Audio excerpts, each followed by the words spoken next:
मुख्यमंत्री देवेंद्र फडणवीस यांच्या उद्या 2 सभा होणार आहेत, तर 2 मुलाखती देखील त्यांच्या होणार आहेत। छत्रपती संभाजीनगर आणि नागपूरमध्ये मुख्यमंत्र्यांची मुलाखत होणार आहे, तर अहिल्यानगर आणि नागपूरमध्ये मुख्यमंत्र्यांच्या 2 जाहीर सभा पार पडणार आहेत। याच संदर्भातली अधिक माहिती जाणून घेऊया। चेतन ननावरे आपले प्रतिनिधी आहेत आपल्या सोबत सध्या। चेतन, काय अपडेट आहे या संदर्भातली?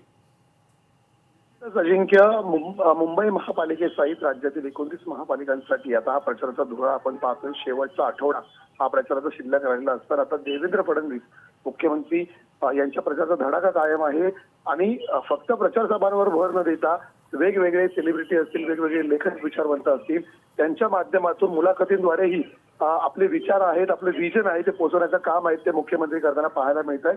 आणि म्हणून त्याचाच एक भाग म्हणून उद्या नागपूर आणि अहिल्यानगर या ठिकाणी 2 ठिकाणी त्यांच्या प्रकट मुलाखती पाहायला मिळतील। या उलट संभाजीनगर ज्या ठिकाणी मोठ्या प्रमाणात कार्यकर्त्यांमध्ये नाराजी पाहायला मिळाली होती त्या ठिकाणी देखील जाहीर सभेचं आयोजन मुख्यमंत्र्यांनी केलेलं आहे। त्यामुळे मुंबई महापालिकेसहित राज्यातील महापालिकांसाठी मुख्यमंत्र्यांनी कंबर कसल्याचं पाहायला मिळतंय। अजिंक्य, ठीक आहे चेतन, धन्यवाद। सविस्तर माहिती आपण दिलीत त्याबद्दल। लोकशाही मराठी ऐका, पहा, जागरूक रहा।